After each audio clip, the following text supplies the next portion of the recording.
কাঁচা কাঁঠাল কি করে কেটে ধুয়ে পরিষ্কার করে সারা বছরের জন্য ফ্রোজেন করে আমি খাই, আজ মূলত আপনাদের সাথে আমি সেটাই শেয়ার করব। কাঁচা কাঁঠাল ফ্রোজেন করার সময় কিন্তু একেবারেই শেষের দিকে, এরপরে কিন্তু কাঁঠাল পাকা শুরু হয়ে যাবে, এমনকি কোথাও কোথাও তো অলরেডি শুরু হয়েই গিয়েছে। আমি একদম শেষের দিকটাতেই কাঁঠালটা ফ্রোজেন করি, মানে আমার এইরকম একেবারে পুরোট হয়ে যাবে এই ধরনের কাঁঠালটাই পছন্দ, যেটার বিচিগুলো একেবারে শক্ত হয়ে যাবে। এই কাঁঠালটা খেতে আমার বেশি ভালো লাগে। আমি কাঁঠাল কাটতে পারি না, আমার শাশুড়ি মা কেটে প্রসেসিং করে পাঠিয়েছেন, এবার এটাকে ফ্রোজেন করার দায়িত্ব হলো আমার।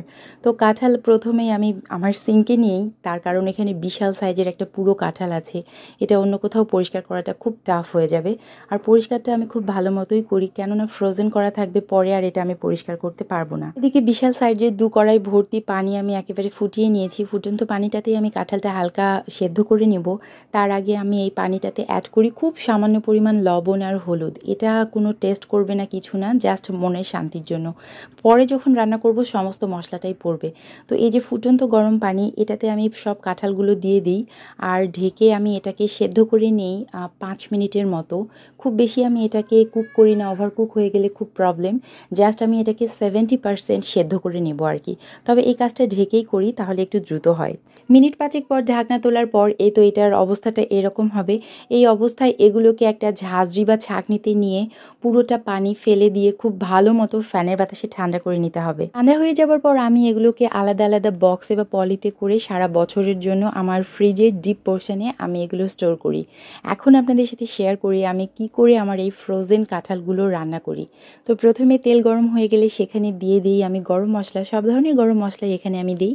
সেই সাথে একটু মোটা করে কেটে রাখা পেঁয়াজটা একটু পরিমাণে বেশি দিলে ভালো লাগে খেতে। এরপর দিয়ে দিয়েছি এখানে গুঁড়ো মশলা, হলুদ গুঁড়ো, মরিচ গুঁড়ো আর লবণ, সেই সাথে বাটা মশলা, আদা রসুন জিরে বাটা। এই মশলাটা সামান্য একটু ভাজা ভাজা করে নেবার পর এখানে আমি অ্যাড করি মসুর ডাল। মসুর ডালটা দিয়ে আমি এইবারে প্রায় 2বারের মতো করলাম।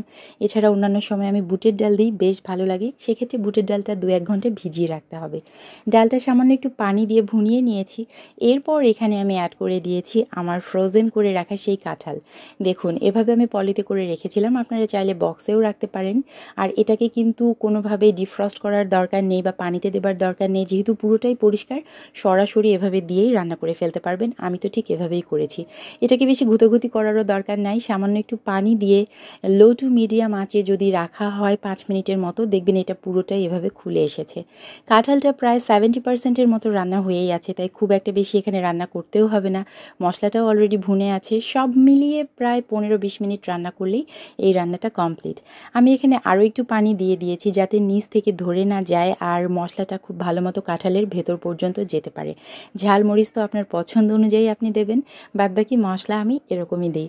চাইলে এটার সাথে না রান্না করা গরু বা খাসির ছাট মাংস, চর্বি এগুলো অ্যাড করা যেতে পারে, বেশ ভালো লাগে কিন্তু খেতে। Thank you so much for watching.